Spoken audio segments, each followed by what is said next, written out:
Haleluya. Puji syukur kepada Tuhan untuk menikmati satu lagi hari yang baru ini. Maha mulia Tuhan. Shalom saudara dan saudari yang dikasihi.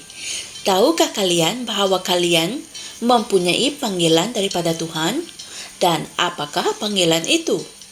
Oleh itu, pada hari ini, Pastor Chris ingin berkongsikan message mengenai panggilan kita yang bertajuk Kitalah orang yang telah diutus olehnya.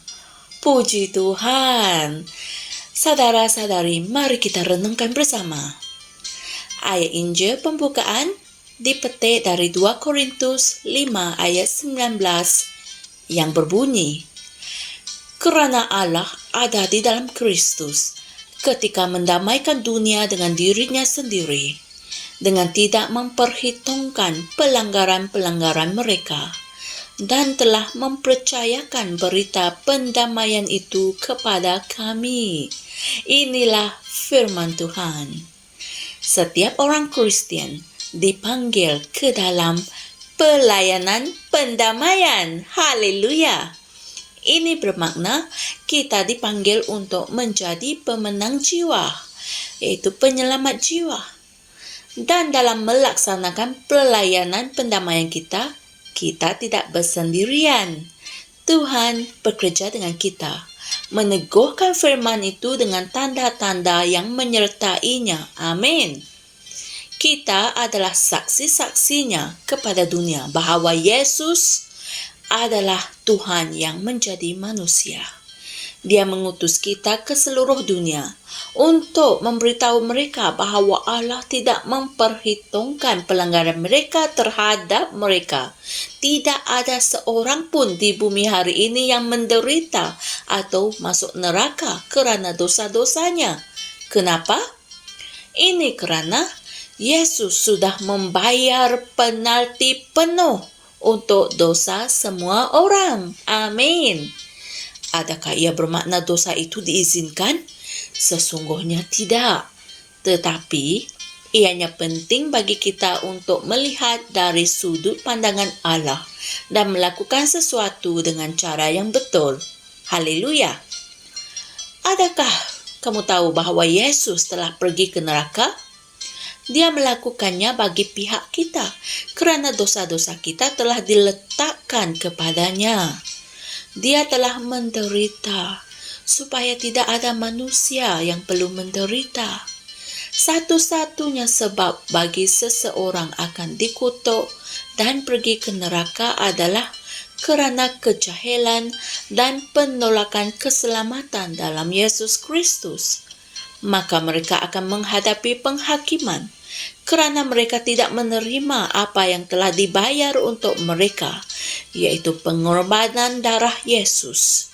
Itulah sebab bagi neraka dan lautan api. Tetapi, ianya bukan kehendak Allah untuk sesiapa pun binasa dan masuk ke neraka. Itulah sebabnya Dia mengutus kita untuk memberitahu mereka siapa itu Yesus dan apa yang Dia sudah lakukan untuk mereka. Mereka hanya boleh mengetahui, percaya, dan menerima kehidupan kekal jika kita menyampaikan mesej itu kepada mereka. Di mana Alkitab berkata dalam Roma 10 ayat 13 hingga 15. Sebab setiap orang yang berseru kepada nama Tuhan akan diselamatkan. Tetapi, bagaimana mereka dapat berseru kepada Dia yang belum mereka percaya? Dan bagaimana mereka akan percaya kepada Dia yang belum pernah mereka dengar? Dan bagaimana mereka akan mendengar jika tidak ada orang yang memberitakan? Dan bagaimana mereka akan memberitakan jika mereka tidak diutus? Haleluya! Kitalah orang yang telah diutus olehnya. Haleluya. Yesus berfirman dalam Yohanes 20 ayat 21. Damai sejahtera bagi kamu, sama seperti Bapa mengutus aku.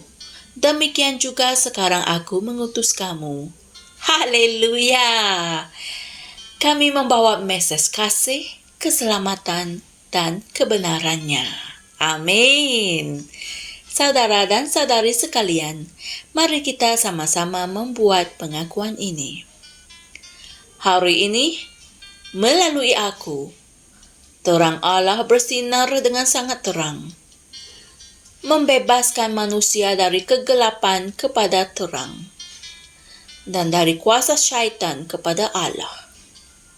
Aku berkomitmen untuk memberitakan Injil, supaya manusia boleh menerima kehidupan dan kebenaran, serta pengharapan yang diberkati dalam Kristus Yesus. Amin. Haleluya. Seperti biasa, Pastor Chris memberikan renungan tambahan untuk kita renungkan di masa kita mempelajari dengan lebih lanjut, yaitu 2 Timotius 4 ayat 1 hingga 2, Markus 16 ayat 15 hingga 16, dan 2 Petrus 3 ayat 9. Haleluya. Kami percaya kalian telah mengetahui panggilan kalian dalam ajaran firman Tuhan hari ini. Sesungguhnya, kalian telah dipercayakan dengan mesej kasih, keselamatan, dan kebenarannya dari Injil untuk mendamaikan manusia dengan Tuhan.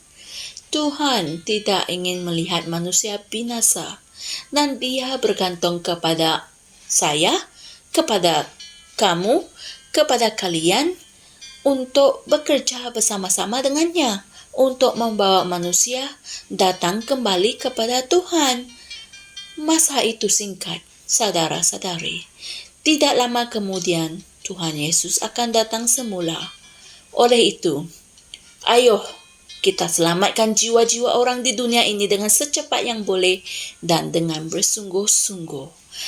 Beritakan berita-berita tentang Yesus, tentang apa yang Yesus telah lakukan dalam hidupmu dan untuk semua orang. Beritakanlah kebenaran itu. Dan pada hari Yesus datang semula, kita semua akan diangkat ke surga bersama-sama dengannya. Haleluya. Jumpa lagi esok dan Tuhan berkati. Shalom. Kami percaya saudara-saudari semua telah diberkati dengan perkongsian firman dari Rhapsody Reality. Bagi sesiapa yang ingin menjadikan Yesus Kristus sebagai Tuhan dalam kehidupanmu, kamu boleh mengucapkan doa ini bersama dengan saya. Ya Tuhan Allah, aku mempercayai Yesus Kristus, Anak Allah yang hidup dengan sepenuh hatiku. Aku percaya Dia telah mati untukku, dan Allah telah membangkitkan Dia dari kematian. Aku percaya Dia hidup hari ini. Aku mengaku dengan mulutku bahwa Yesus Kristus adalah Tuhan dalam hidupku mulai dari hari ini. Melalui Dia dan di dalam nama-Nya, aku mempunyai kehidupan yang kekal. Aku telah dilahirkan semula. Terima kasih Allah kerana menyelamatkan jiwaku. Aku sekarang adalah anak Allah. Haleluya. Tanya, sekarang kamu telah menjadi anak Allah. Untuk apa-apa sebarang pertanyaan atau untuk mendapatkan lebih banyak maklumat mengenai bagaimana untuk bertumbuh sebagai seorang Kristian, Anda semua boleh hantar mesej di akaun Facebook kami atau email kami di tni.msia@gmail.com. Sekali lagi, tni.msia@gmail.com. Tuhan berkati Anda semua.